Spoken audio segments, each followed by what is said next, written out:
7 rayos, 7 estrellas alumbraron el camino.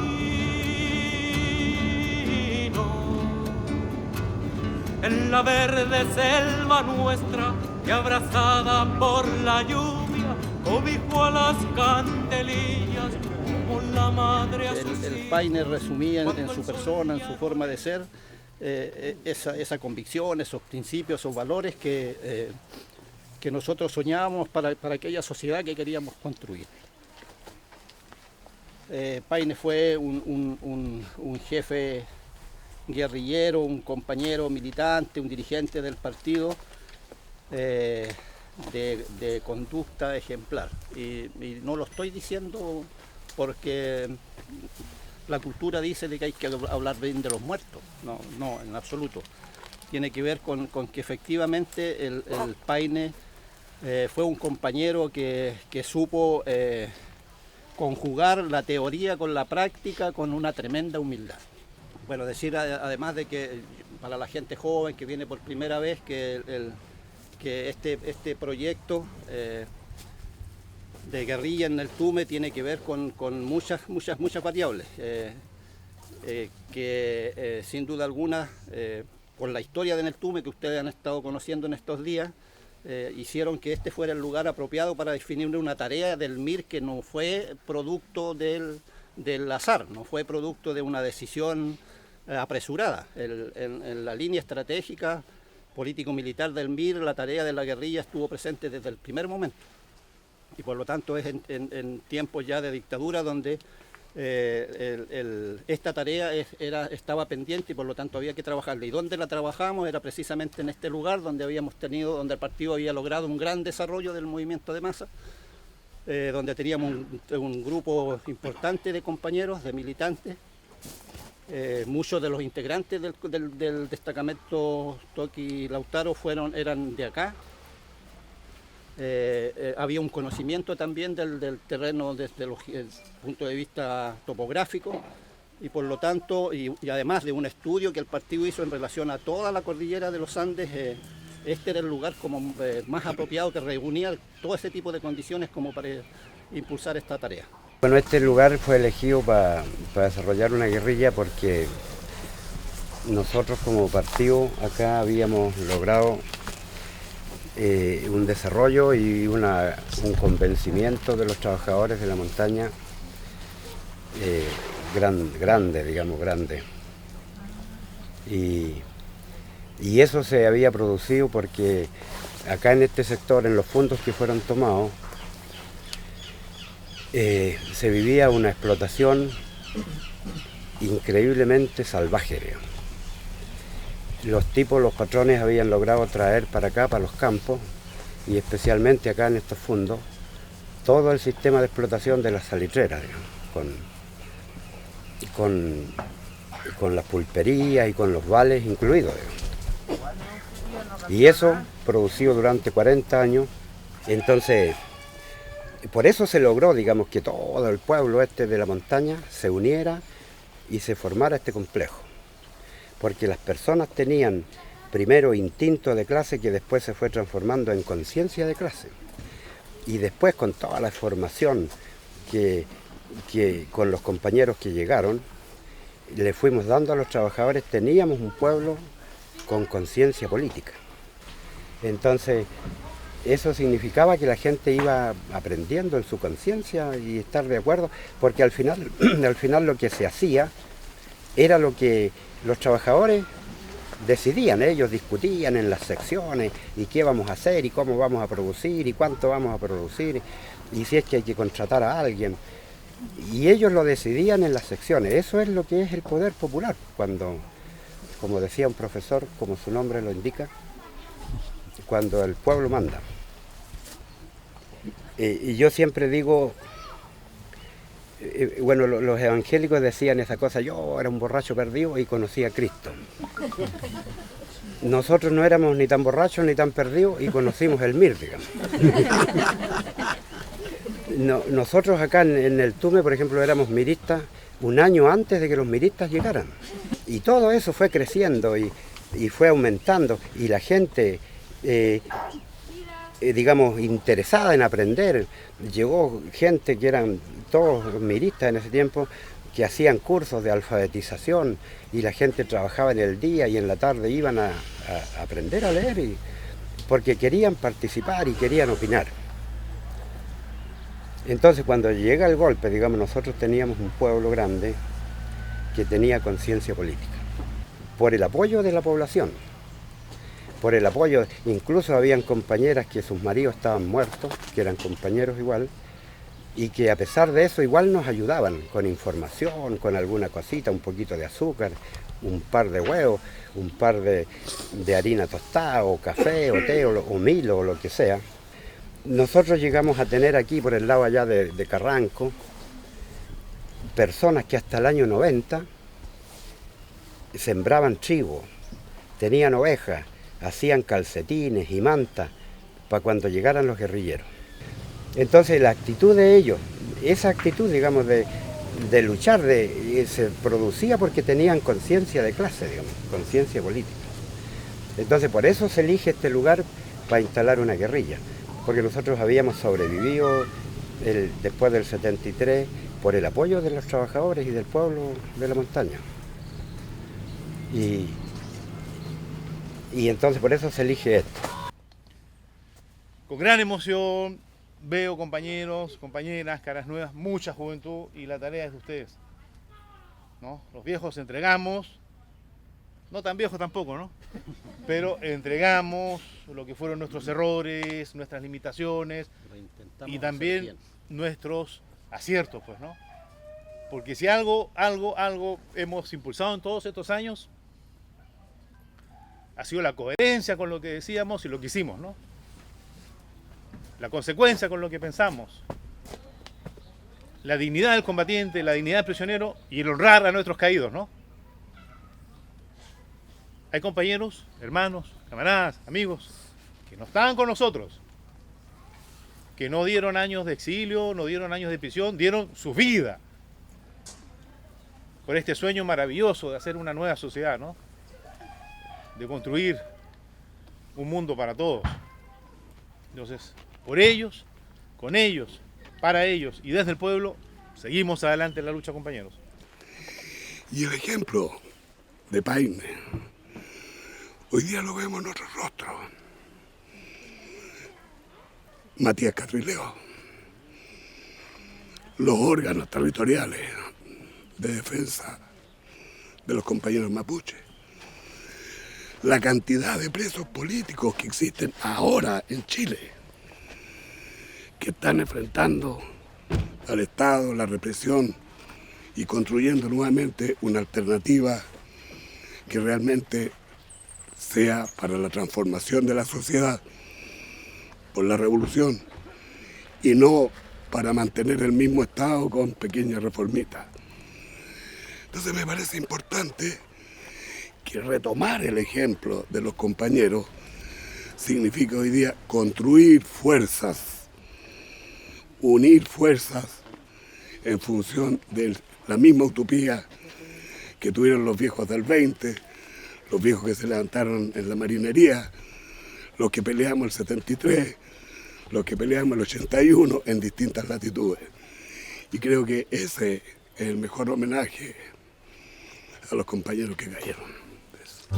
7 rayos, 7 estrellas, 7 lunas que no mueren. Regresaron al Coligüe y antaño entre los cerros protegieron a Rodríguez cuando el paso toma un tono que heredamos del Copihue. Ellos vinieron aquí, se habían puesto de acuerdo porque le iban a entregar algunas cosas.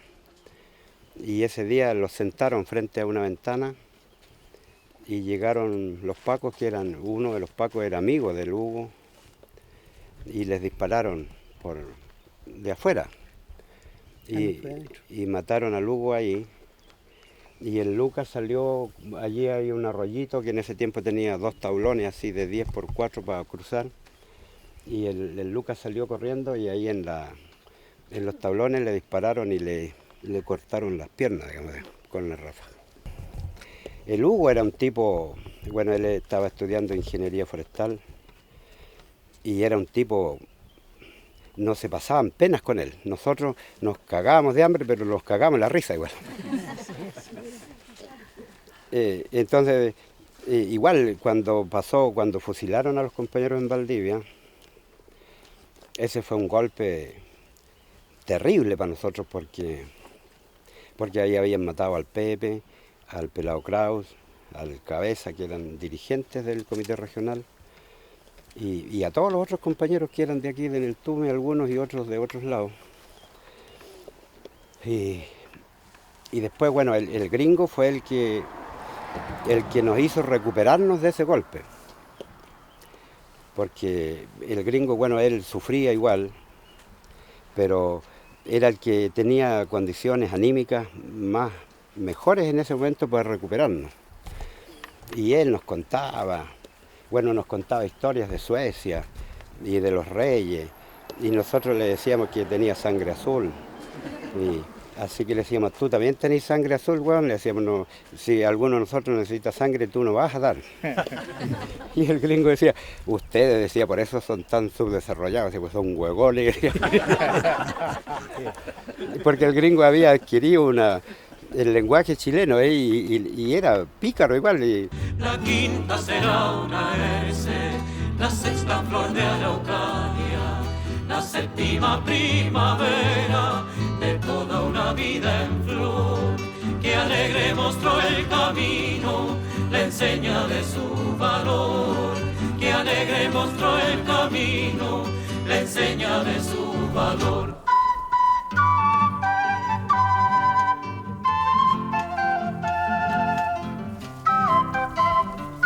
Bueno, en este lugar descansan los restos de dos compañeros nuestros, el Camilo y el Víctor, pues grande también le decíamos al compañero Próspero Guzmán. Estos compañeros son de la zona, se criaron juntos, fueron a la misma escuela al mismo tiempo, militaron juntos, estuvieron presos juntos, volvieron a escuela juntos y después murieron también en el mismo lugar, en el mismo día. Y la mamá de Camilo, ella hizo todos los trámites necesarios para trasladar sus cuerpos hasta este lugar y los sepultó juntos, y después solicitó ella que a su muerte quería compartir el espacio también con sus dos hijos, porque ella sentía que los dos eran sus hijos. En un momento yo me doy cuenta que tenía mucha dificultad para tomar apuntes. Él no tomaba notas con la rapidez, y me doy cuenta que su escritura era, digamos, como de un niño, ¿no es cierto? Muy lento. Sí. Déjame hacer un paréntesis. Ya. El Camilo aprendió a leer y a escribir en la cárcel. Fueron los mismos compañeros que estuvieron con él, que iban desde acá, que estuvieron presos en Valdivia, los que le enseñan las primeras letras. Y cuando llega a escuela, para él era difícil seguir el ritmo además que los cubanos son rapiditos para hablar. Claro. No, él no daba. Entonces yo me doy cuenta y le digo, bueno, ¿quieres que te ayude? Bueno, ahí tenía que hacer 2 cuadernos hasta el fin de la instrucción. Pero él me hizo prometer, Mariela, por favor, no le digas a nadie. Bueno, ahora lo estoy diciendo, pero él entenderá que es un gran amor, cariño. Y bueno, entre todo eso también hubieron otras situaciones, pero...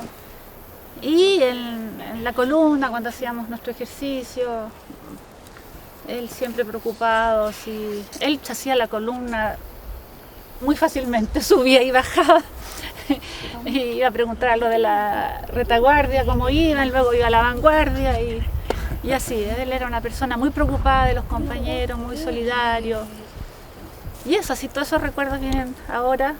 Tenía la talla a flor de piel, a flor de siempre. Y para gran sorpresa mía, era un compañero músico popular, él andaba siempre con su armónica. Entonces despacito en las noches, al lado de la fogata después de la jornada, que era el momento más rico para todos nosotros, ¿no? Pues tirarnos ahí la porotada con arroz mezclado y unos pedazos de longaniza, hay unos platazos así. unas marmitas. Nos dedicábamos pues a tomar un cafecito, café de higo, reposando, y el hombre sacaba su armónica, ¿no? Y todos cantábamos en voz baja, sobre todo con los temas de la Violeta Parra, los indios, los villapos. Lindo, grande, un gran compañero. El Pepe era también paciente y dispuesto a enseñar. Al Pepe la gente aquí lo quería. El Pepe fue a instrucción, igual se demoró más de un año en volver. La gente nos preguntaba, ¿y el Pepe? ¿Dónde está el Pepe? ¿Por qué no? ¿Qué hicieron con el Pepe? Cuando lo trajimos de vuelta, o cuando vino de vuelta, tuvimos que pasearlo en la Coneja por todos lados, porque toda la gente quería hablar con él, saludarlo, que fuera, él iba a tomar desayuno en una casa, a almorzar a la otra, cenaba en otra, dormía en otra. Puta, le dije yo, tú así vas a ser como padre de la patria.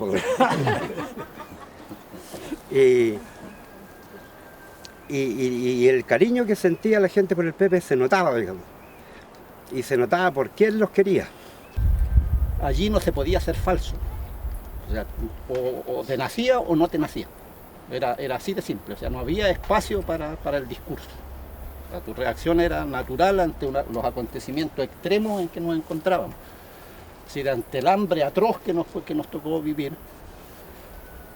Ustedes tienen que saber que yo terminé pesando 46 kilos después que bajé del lugar, de 80 y tantos con los que entré, terminé con 46 y la mayoría de nosotros, bueno, una de las cosas que llamó mucho la atención a algunos periodistas relativamente honestos que les tocó tomar contacto con los cuerpos fue el aspecto cadavérico en que estaban el grupo de compañeros, es decir, sobrevivimos 3 meses donde muchos días la comida fue un cuadrito de chocolate trencito, yo creo que todos lo conocen, dos mitales de avellanas tostadas. Otras veces nos tocó repartir un tarro de porotos que logramos encontrar por ahí unas bolsitas de porotos, y donde la ración era 4 granitos de poroto para cada uno y el resto era solo el caldito con sal. Entonces siempre allí, bueno, otra de las características del grupo fue que éramos todos peluzones, todos más o menos con las características del José, siempre estábamos echando la talla.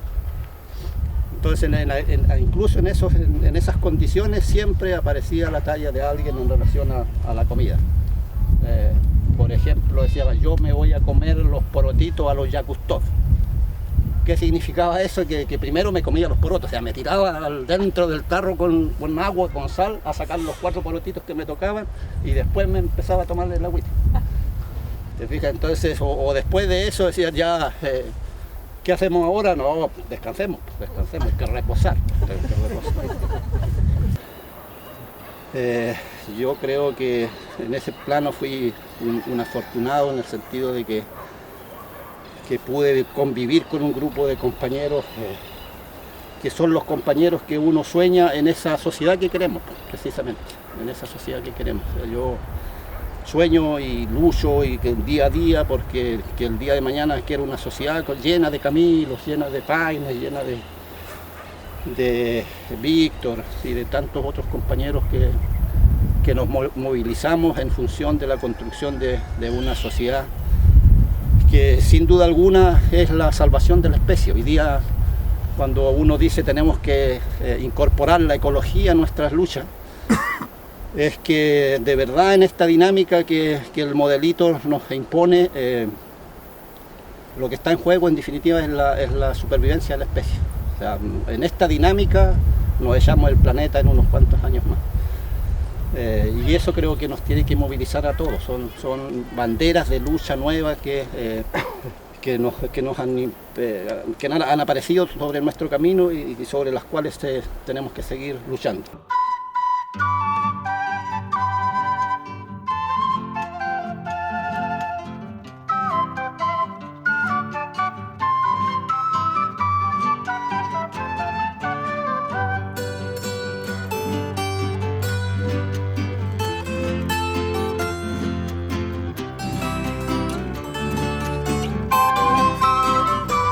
Bueno, en este lugar nos reunimos para recordar la memoria del último compañero que que fue asesinado y miembro del destacamento guerrillero Toqui Lautaro. Juan Ángel Aguayo Ojeda, el Pequeco. Era un gato montés, con mucha iniciativa. El Pequeco, en el primer momento, necesitábamos que alguien se hiciera cargo del tema de la enfermería para el grupo. La subida de un médico estaba planteada, que se iba a integrar en algún momento un médico al grupo, así que había que esperarlo, en ese momento no había. Y el Pequeco dijo, ya, yo listo, yo me encacho.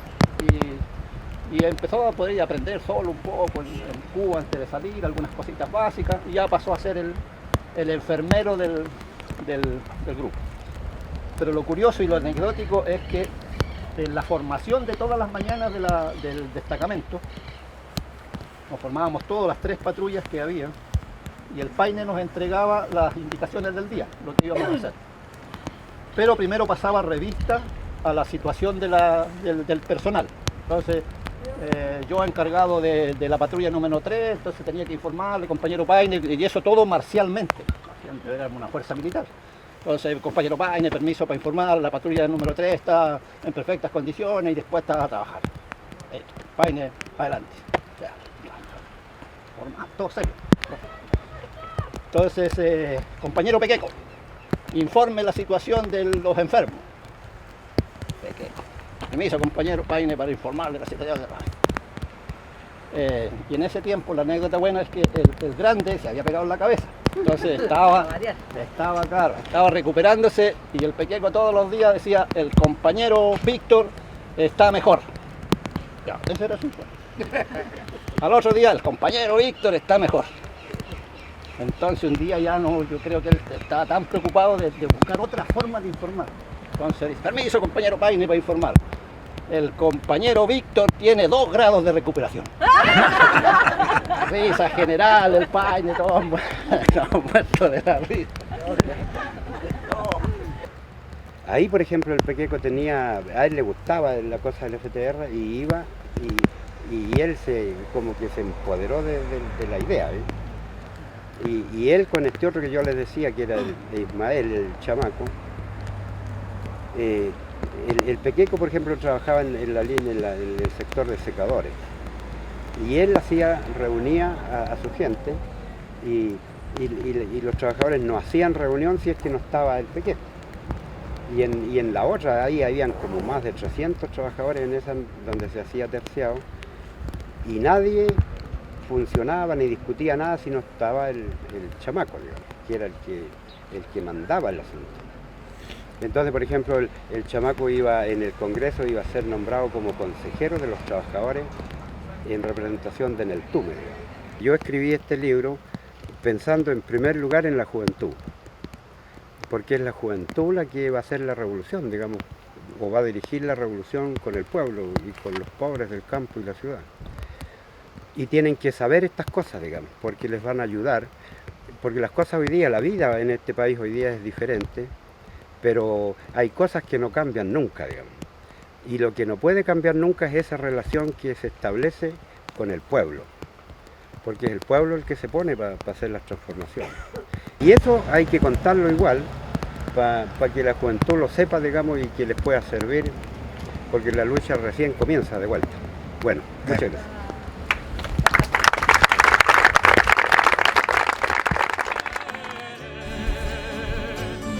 Regresaron al Coligüe que antaño entre los cerros protegieron a Rodríguez cuando el paso toma un tono y heredamos del Copihue.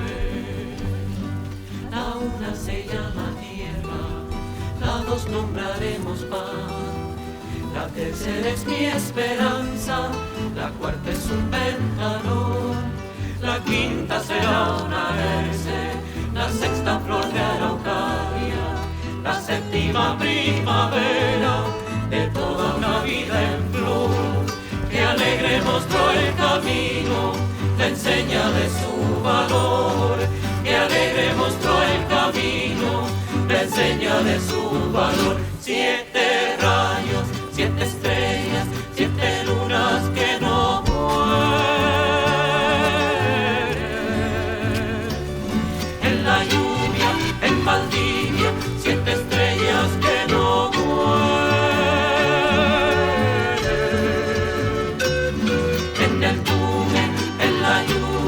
sientes